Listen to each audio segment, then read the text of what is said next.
Morning सभी को।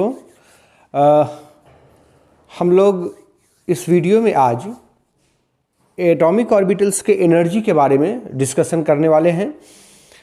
Atomic orbitals का शेप हम लोग पढ़ चुके हैं और आपको याद दिला दूं कि क्वांटम मैकेनिकल मॉडल हम लोग पढ़ रहे हैं। क्वांटम मैकेनिकल मॉडल जो है वो पूरा का पूरा बेस्ड है श्रोडिंगर वेव इक्वेशन पे, और श्रोडिंगर वेव इक्वेशन के बारे में कहा था कि यह सेकेंड ऑर्डर डिफरेंशियल इक्वेशन है और यह एक आइगन इक्वेशन, ये भी डिस्कशन करके बताया था। और श्रोडिंगर वेव इक्वेशन को जब हम सॉल्व करते हैं स्फेरिकल कोऑर्डिनेट के टर्म में, तब हमें कुछ सॉल्यूशंस मिलते हैं, कुछ फाइंडिंग्स मिलते हैं श्रोडिंगर वेव इक्वेशन के सॉल्यूशन से। यूँ कहिए कि क्वांटम मैकेनिकल ट्रीटमेंट के कुछ फाइंडिंग्स होते हैं।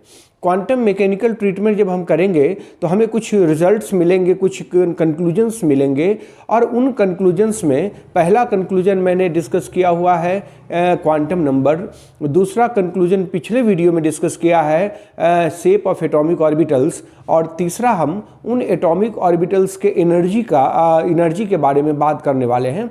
आपको बता दूं कि क्वांटम मैकेनिकल मॉडल आने के बाद जो ऑर्बिट का कंसेप्ट था, जो सेल का कंसेप्ट था, जो सर्कुलर पाथ का कंसेप्ट था, वो डिस्कार्ड हो गया और एक नया कंसेप्ट आया ऑर्बिटल का। इसके बारे में बात भी कर चुके हैं कि ऑर्बिटल्स जो है वो किसी भी एटम के न्यूक्लियस के चारों तरफ का वह रीजन जहाँ इलेक्ट्रॉन पाए जाने की संभावना सबसे अधिक होगी, हम उसी रीजन को कहते हैं एटॉमिक ऑर्बिटल्स। और एटॉमिक ऑर्बिटल्स का जो शेप है वो ड्रॉ कैसे करते हैं, कैसे हमें मिलता है कि एस ऑर्बिटल स्फेरिकल है, पी ऑर्बिटल डम्बल शेप का है, D orbital double dumbbell shape का है, ये सब कैसे मिलते हैं, और उनका शेप जो है उस शेप में जो प्लस माइनस साइन हम वेव फंक्शन का लिखते हैं उसका सिग्निफिकेंस क्या होता है, ये सारी बात हम लोग कर चुके हैं। और हमें एस ऑर्बिटल स्फेरिकल मिले थे, पी ऑर्बिटल डम्बल शेप का मिला था जिसमें दो लोब थे, दोनों लोब में अपोजिट साइन था, एस ऑर्बिटल में चारों तरफ पॉजिटिव साइन था, और कैसे वो साइन डिसाइड करते हैं ये सारी की सारी बातें हम लोग पिछले वीडियो में कर चुके हैं। और अगर आप चाहें तो एक बार पिछला वीडियो देख भी सकते हैं। लेक्चर 16 में ये बातें मिलेंगी, और ये इस चैप्टर का 17वां लेक्चर है, 17th लेक्चर है ये, जिसमें हम इस एटॉमिक ऑर्बिटल्स के एनर्जी की बात कर रहे हैं। तो एटॉमिक ऑर्बिटल्स जो हुए वो सबसेल का एक ओरिएंटेशन है जिसको मैग्नेटिक क्वांटम नंबर से रिप्रेजेंट करते हैं। ये बताया भी है कि क्वांटम नंबर जो है वो जैसे प्रिंसिपल क्वांटम नंबर सेल को रिप्रेजेंट करता है, एजीमुथल क्वांटम नंबर सबसेल को रिप्रेजेंट करता है, मैग्नेटिक क्वांटम नंबर उन सबसेल्स के ओरिएंटेशंस को रिप्रेजेंट करता है, और उन ओरिएंटेशंस को ही हम ऑर्बिटल्स कहते हैं। और ऑर्बिटल्स कितने बनेंगे किसी खास सबसेल में, इसके बारे में बात कर चुके हैं कि 12+1 ऑर्बिटल्स होते हैं हर एक सबसेल का। सबसेल एजीमुथल क्वांटम नंबर के द्वारा रिप्रेजेंट किया जाता है। तो ऑर्बिटल्स की एनर्जी हम जानना चाहते हैं। तो ऑर्बिटल्स की एनर्जी का मतलब ये हुआ कि अगर हम ऑर्बिटल्स की बात करते हैं तो वो सबसेल का पार्ट है, और सबसेल किसका पार्ट है, वो सेल का पार्ट है। तो सेल की जो एनर्जी होगी उसमें जितने भी सबसेल होंगे उनकी वही एनर्जी होगी, उसमें जितने भी ऑर्बिटल्स होंगे उनकी वही एनर्जी होगी, एनर्जी बराबर होगी, ऐसा हम सोच सकते हैं। लेकिन क्या बातें हो सकती है, पॉसिबिलिटीज़ क्या हो सकती है, इस पर भी थोड़ी सी चर्चा कर लेंगे और जानेंगे कि असल में ये एनर्जी हम डिसाइड कैसे करते हैं।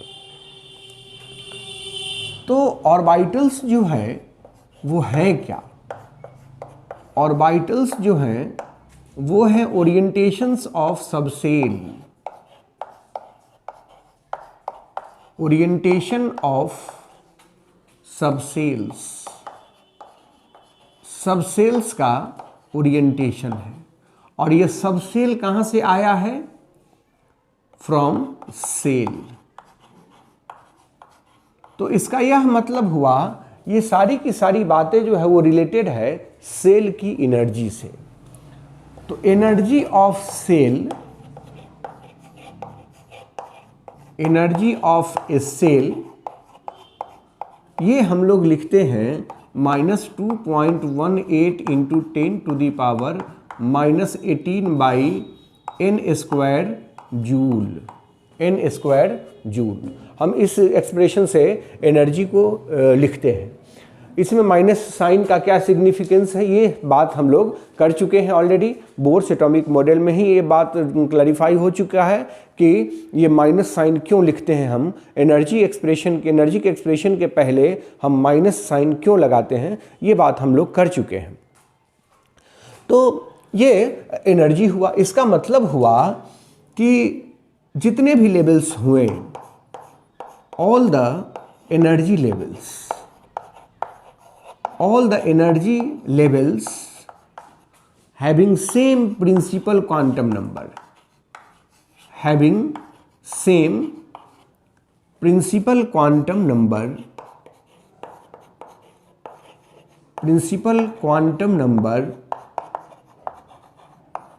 should have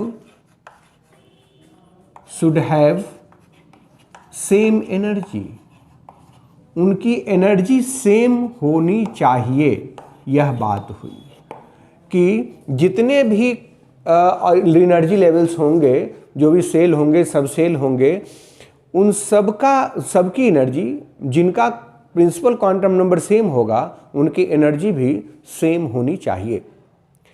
तो इसका यह मतलब हुआ, सपोज कीजिए कि हम n = 2 की बात करते हैं, तो n = 2 में s भी है और p भी है, तो 2s है और 2p है। इन दोनों की एनर्जी बराबर होगी, ऐसा कहना है कि इन दोनों की एनर्जी बराबर होगी, सेम एनर्जी।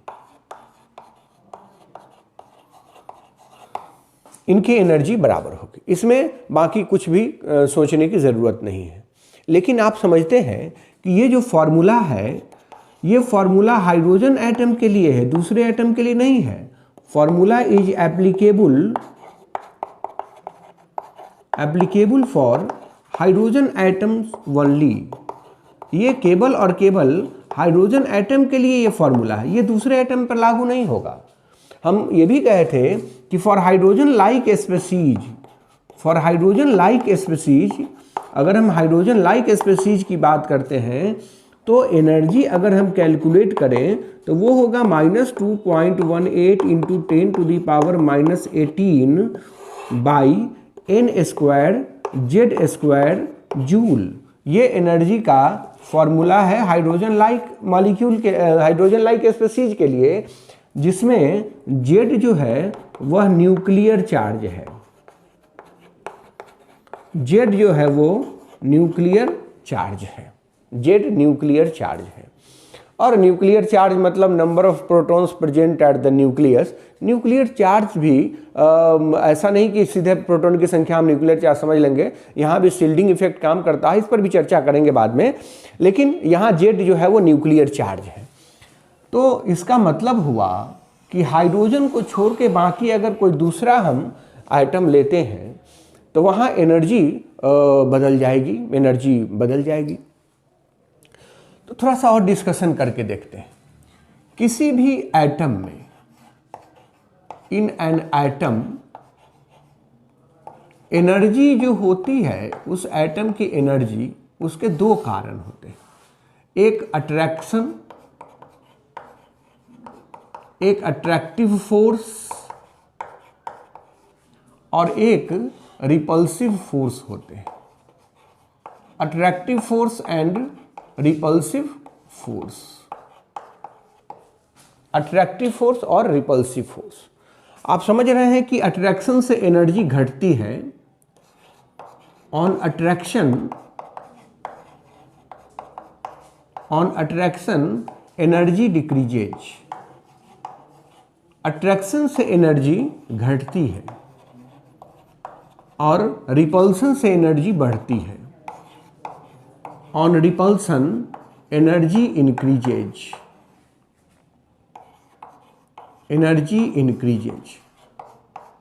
रिपल्सन से एनर्जी बढ़ती है। तो यहाँ जो भी एटम हो, कोई भी एक एटम है, सपोज कीजिए उस एटम में एक न्यूक्लियस होता है और इसमें बहुत सारे इलेक्ट्रॉन्स होते हैं। अगर हम मल्टी इलेक्ट्रॉन सिस्टम की बात करते हैं तब यूनी इलेक्ट्रॉन सिस्टम में तो कुछ बात ही नहीं कहना है, वहाँ तो केवल अट्रैक्शन ही अट्रैक्शन होगा, रिपल्सन का कोई चांस ही नहीं है। लेकिन जैसे ही हम मल्टी इलेक्ट्रॉन सिस्टम की बात करते हैं तो यहाँ पर अट्रैक्शन हो सकता है न्यूक्लियस एंड इलेक्ट्रॉन्स के बीच में, attraction between nucleus and electron, और रिपल्सन भी होता है, repulsion between two electrons, repulsion between electrons. तो इलेक्ट्रॉन्स के बीच में रिपल्सन होगा जिसको इंटर इलेक्ट्रॉनिक रिपल्सन कहा जाता है, इंटर इलेक्ट्रॉनिक रिपल्सन कहा जाता है। और ये अट्रैक्शन अट्रैक्टिव फोर्स है। तो दोनों ही बैलेंस्ड हो जाते हैं, इसलिए कोई एटम एग्जिस्ट करता है, स्टेबल होता है। तो इसका मतलब हुआ कि मल्टी इलेक्ट्रॉन सिस्टम में हम केवल n के बेसिस पर एनर्जी डिसाइड नहीं कर सकते। वहाँ हम एक डायग्राम, जो डायग्राम पिछले दिन बताया था आपको पिछले वीडियो में, हम उस डायग्राम का सहारा लेने वाले हैं एनर्जी डिसाइड करने के लिए। तो from radial plot, radial plot of 2s and 2p orbitals, हम इस दोनों का रेडियल प्लॉट एक बार देखना चाहते हैं। रेडियल प्लॉट में बताया था आपको कि हम total probability density, total probability density versus R जब हम प्लॉट करते हैं तो हमें एक एटॉमिक ऑर्बिटल का शेप मिलता है, गिव्स द शेप ऑफ ए ओज, एटॉमिक ऑर्बिटल का हमें शेप मिलता है। तो हम प्लॉट कर लेते हैं 2s और 2p ऑर्बिटल्स को। और याद होगा आपको, अगर याद नहीं है तो पिछले वीडियो में जाकर आप देख सकते हैं कि जब हम प्लॉट करते हैं 4 pi R square D R psi square, ये 2s के लिए हम प्लॉट कर रहे हैं। और इस पर हमने लिया है r, जो कि एक x एक्सिस पर लिया हमने r रेडियल पार्ट, और y एक्सिस पर लिया है वेव फंक्शन, ये टोटल प्रोबेबिलिटी डेंसिटी। तो आपको याद होगा 2s के लिए हमें ऐसा ग्राफ मिलता है। ये दो मैक्सिमा है इलेक्ट्रॉन डेंसिटी का, मैक्सिमम इलेक्ट्रॉन डेंसिटी हम दो दिखा रहे हैं।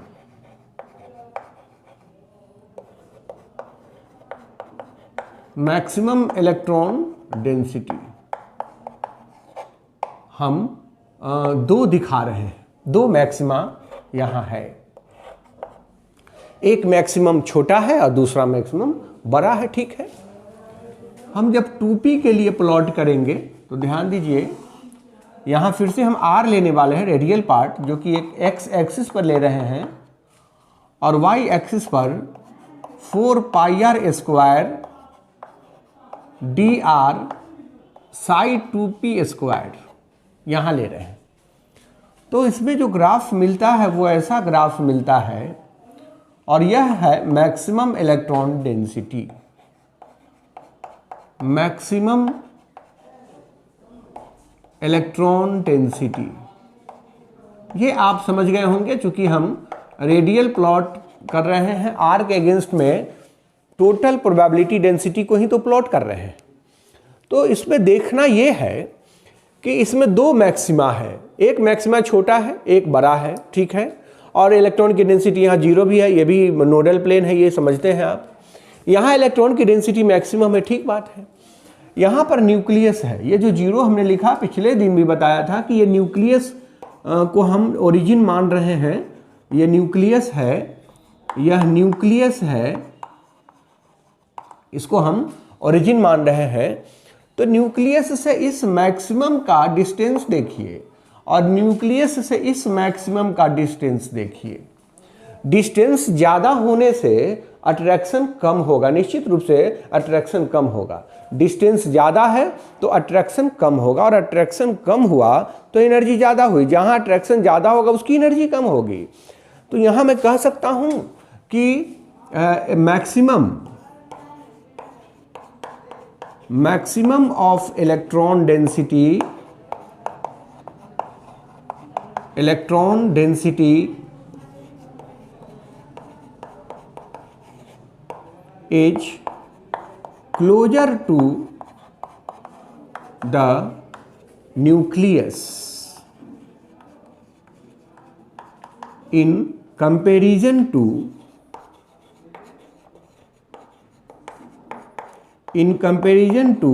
the 2p orbitals. यही तो कहना चाह रहे हैं कि इसका जो न्यूक्लियस है वो ज़्यादा करीब है 2p के मुकाबले, तो अट्रैक्शन ज़्यादा होगा। Hence more attraction is there,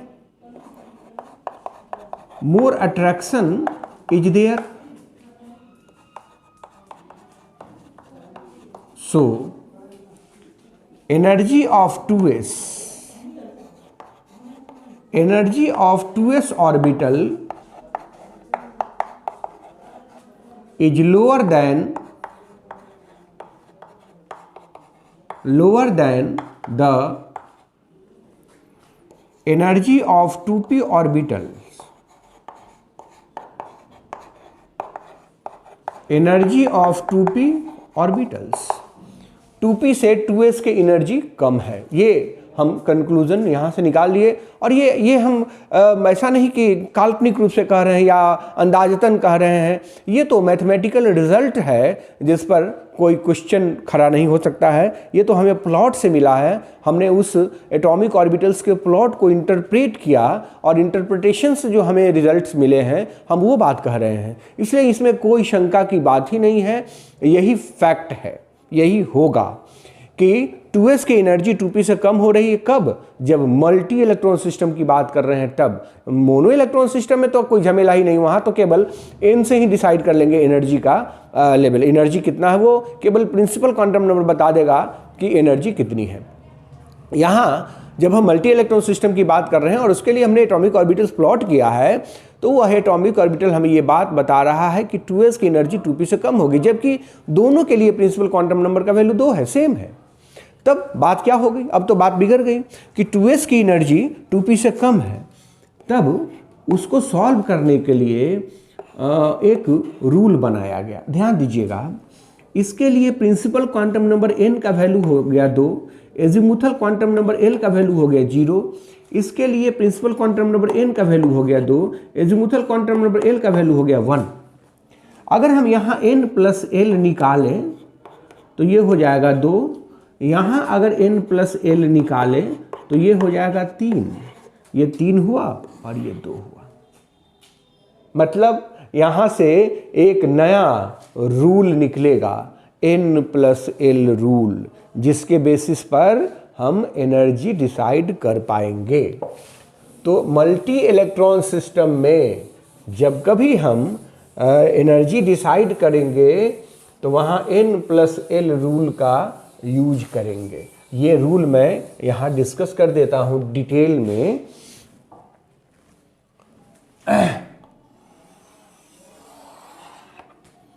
Now we can decide energy of NaO with the help of n plus l rule. एक रूल है n प्लस l रूल। अब हम energy n plus l rule के basis पर decide कर पाएंगे। कहता है कि अगर n प्लस l का वैल्यू ज़्यादा हुआ तो एनर्जी ज़्यादा होगी। देख लीजिए, n प्लस l 3 है तो इसकी एनर्जी ज़्यादा है, n प्लस l 2 है तो इसकी एनर्जी कम है। तो हम ये कह सकते हैं कि greater is the value of n plus L, greater is the value of n plus L, higher is the energy, higher is the energy of that orbital, उस ऑर्बिटल के एनर्जी उतनी अधिक होगी। जिसका n प्लस एल ज़्यादा होगा उसकी एनर्जी भी ज़्यादा होगी, उसकी एनर्जी ज़्यादा होगी, ये ठीक बात है। दूसरा रूल कहता है कि अगर if two atomic orbitals have same n plus L values, अगर n प्लस एल वैल्यू का, n प्लस एल सेम है दो एटॉमिक ऑर्बिटल्स का, देन एटॉमिक ऑर्बिटल हैविंग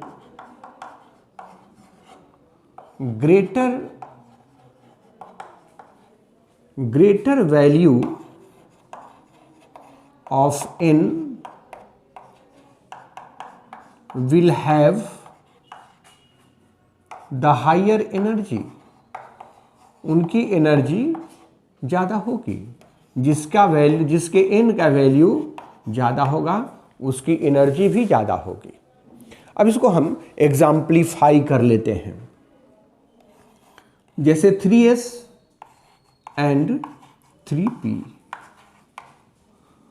तो 3s के लिए, फॉर 3s n का वैल्यू हो गया 3 और l का वैल्यू हो गया 0, then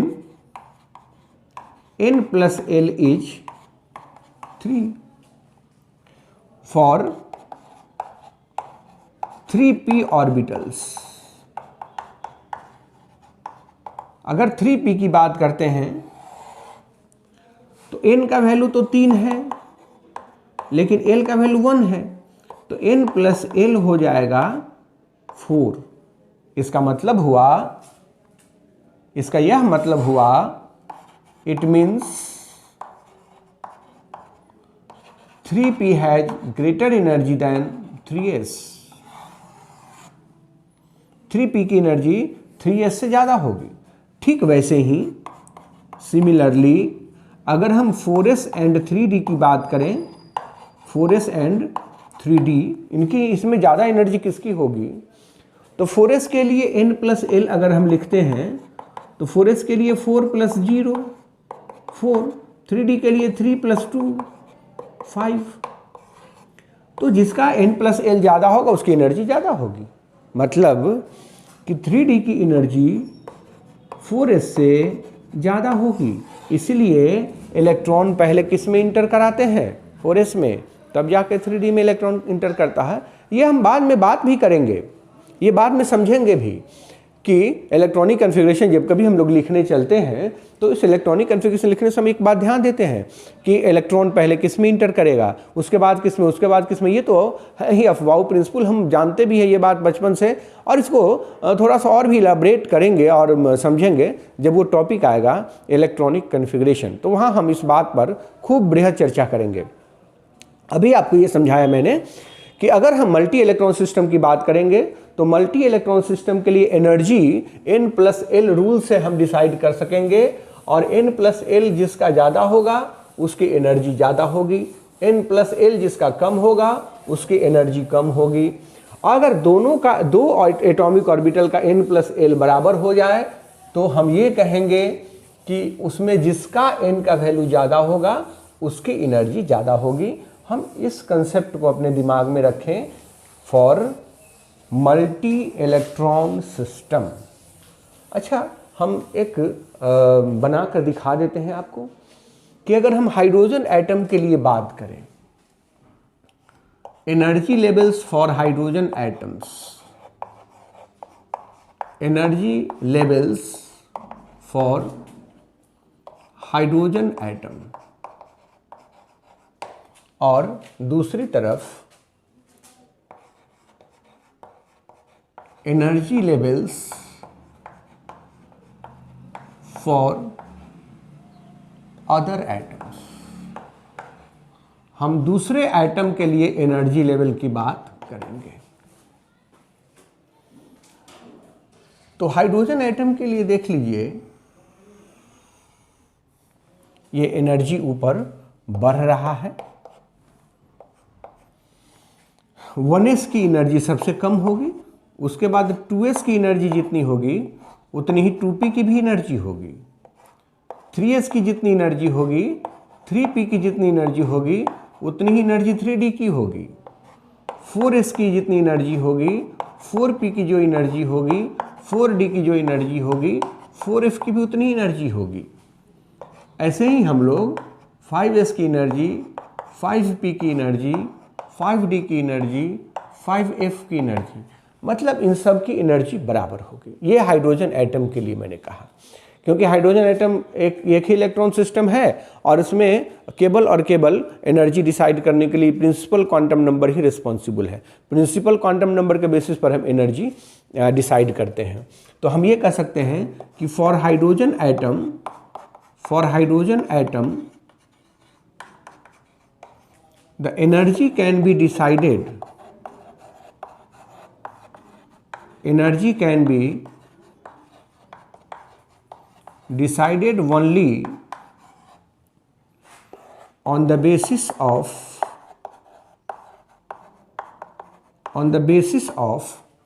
principal quantum number, principal quantum number। केवल प्रिंसिपल क्वांटम नंबर के बेसिस पर हम एनर्जी डिसाइड कर सकते हैं। यहां पर जब एनर्जी हम डिसाइड करने आएंगे तो सबकी एनर्जी अलग अलग होगी।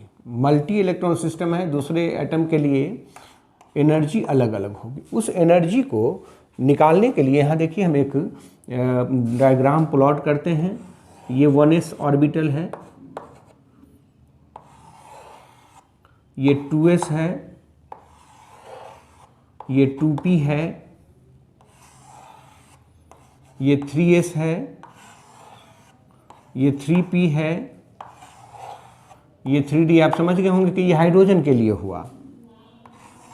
ये 4s है, ये 4p है, ये 4d है,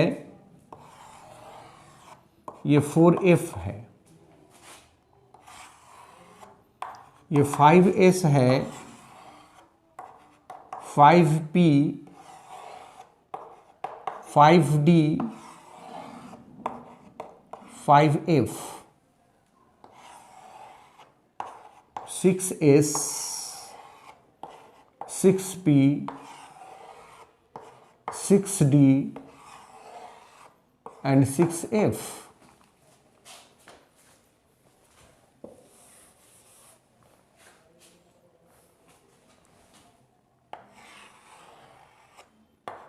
सेवन एस, 7p,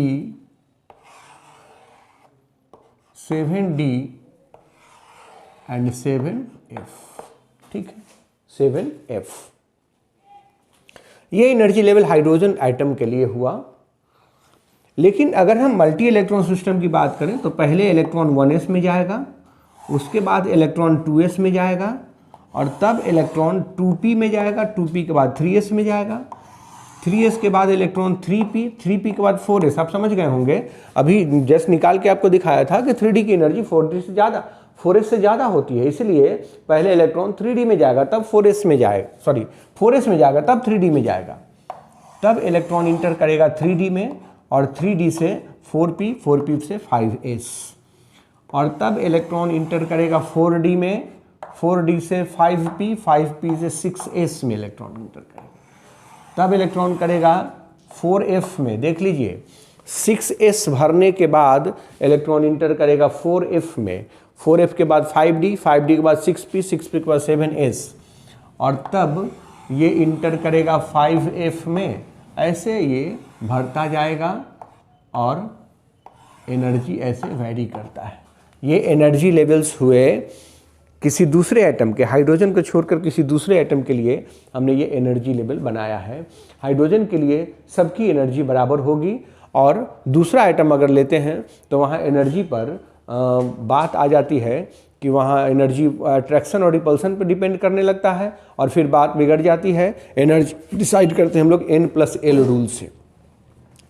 यहाँ एक बात करना चाहते हैं कि N+L रूल में, देखिए मैंने कहा था एक बार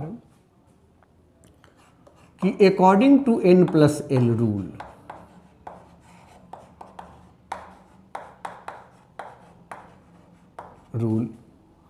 azimuthal quantum number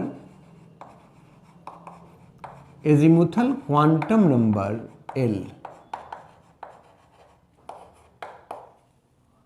is also responsible for determination of energy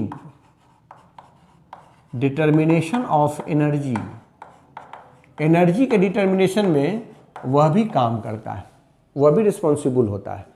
इसीलिए एजीमुथल क्वांटम नंबर को ही हम लोग सब्सिडियरी क्वांटम नंबर भी कहते हैं।